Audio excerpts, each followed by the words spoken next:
Good evening, everyone. How is everyone doing tonight? Having a great evening, enjoying your dinner? Yeah, amazing. So some of you may recognize me because I've come here before to teach some technology classes. But for those of you who don't know me, my name is Ritu and I'm a high school student. And we have an amazing evening lined up for you. You're going to be hearing stories about intergenerational connections from our amazing performers.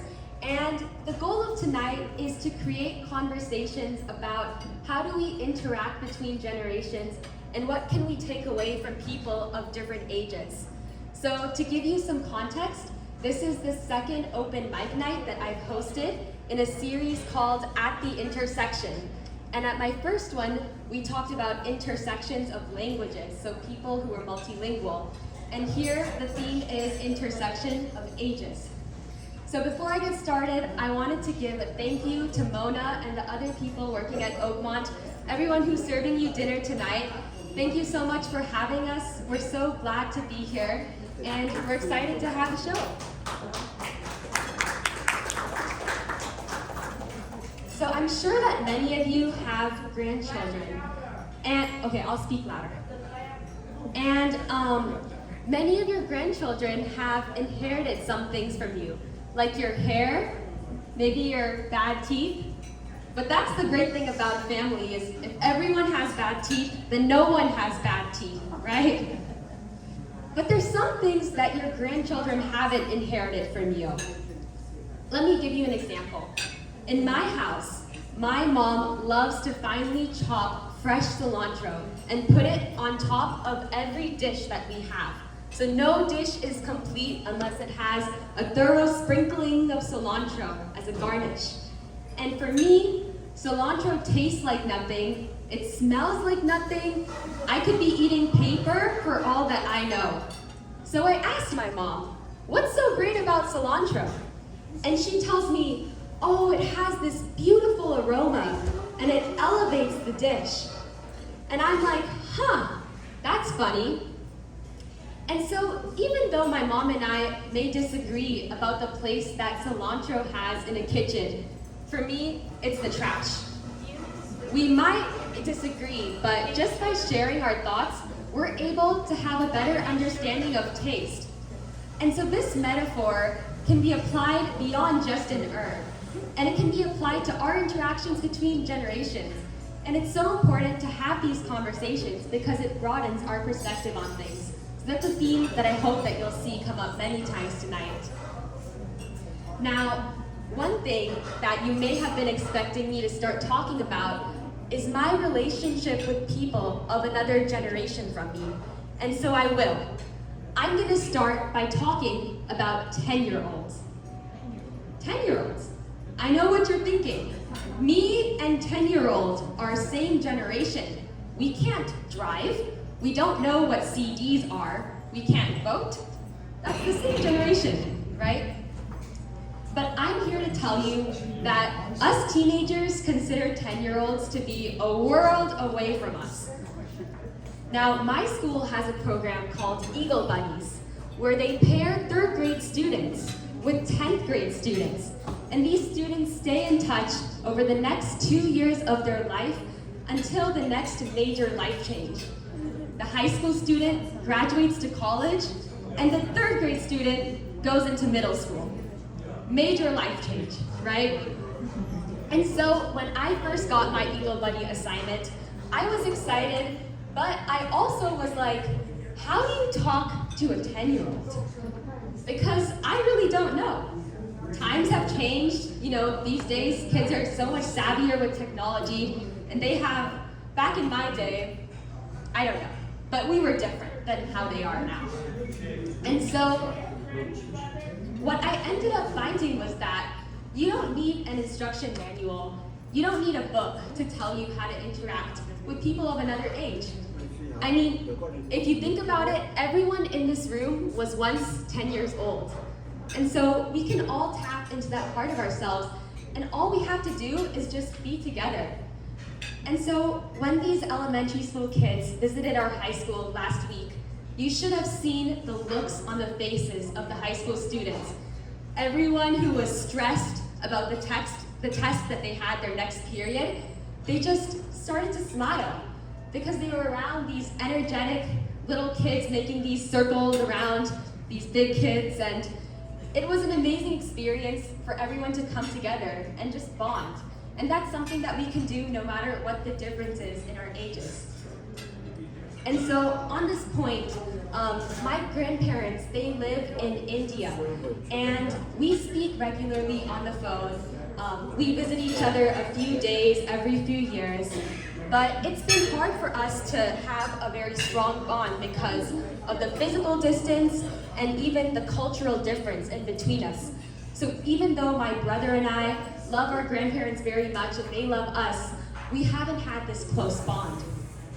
And so the bond that I wasn't able to form with my grandparents, I have been able to form thanks to something called the Two Life Project.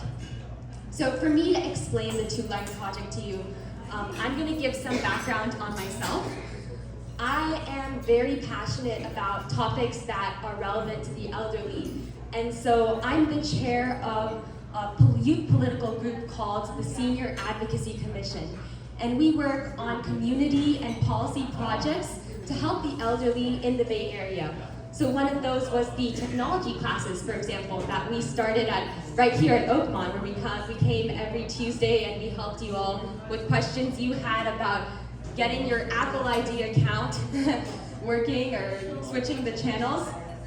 And so during the pandemic, as some of you may know, a lot of these community activities slowed down. And so many people were missing out on this connection that they had with the community. And so what we did is we paired high school students with older adults looking to have a connection to the younger generation on a one-to-one basis. And each group answered survey questions about their interests and what activities they liked, and we matched people based on that. And so I got matched with a man named Robert, and he has one of the coolest professions of someone that I've ever met. He's a Christmas tree farmer. Yeah, if you drive down Santa Cruz, you make a turn Black Road, that's his farm, Black Road Christmas Tree Farms. And so you might wonder, what would two people who are separated by 6 decades have in common to talk about? But you'd be surprised, we talk a lot about a lot of things. I don't know, we talk about everything and we talk about nothing at the same time. Sometimes he'll just say, oh, I read a book about snakes. And I'm like, snakes, that's cool. And then we talk about snakes for 40 minutes. Or he'll give me a call, he'll ask me, oh, how was your school this week? And I tell him, oh, I was studying for this test, studying for that test, doing this, doing that. And he tells me, wow, things weren't like that back when I was in high school. Speaking of which, I don't know if any of you are familiar with the SAT. It's this standardized test that high schoolers take before they go to college. If you've never heard of it, then consider yourselves lucky. Have any of the people in this room taken the SAT? Yeah? It's a pain, that's what I'm hearing. And so I took the SAT 2 months ago, and a week before, I gave Robert a call, and I asked him, hey, do you have any advice? Like, it's the last week of preparation, and it's silence, and then he starts laughing. And it was, it wasn't the greatest moment for me, but he was explaining, oh, there's no such thing as the SAT when I was in school.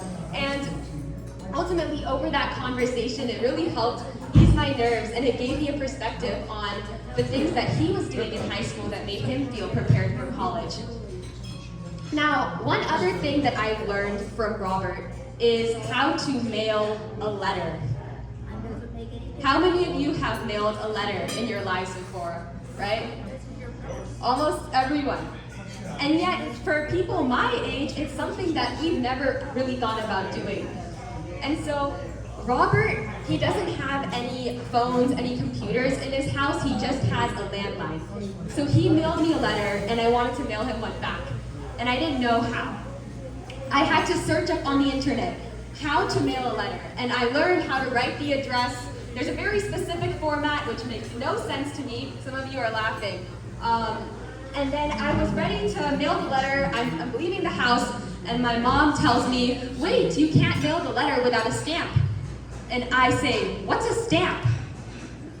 And then she explained it to me, and the letter got mailed. But overall, there's so many things that I've learned from my friendship with Robert, and I'm very grateful for that experience. Now, as I'm standing here today in front of you, this wouldn't be possible without something called Gandhi Camp, which is the first place that I did a stand-up comedy performance.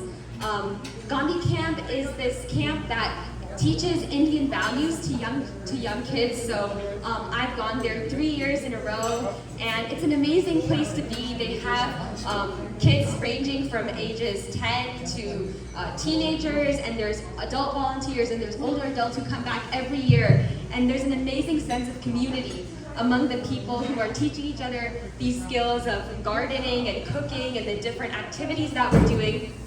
And so, to share a little bit more about Gandhi Camp, we have one of the co-founders of Gandhi Camp here, Dr. Lula, and she is my dad's aunt, my grandfather's sister. We affectionately call her Shalu Auntie.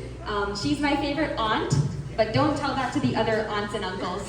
And she's going to be sharing with us more about her background and how she started Gandhi Camp. So you can all put your hands together for Shalu Auntie. Awesome, Ritu.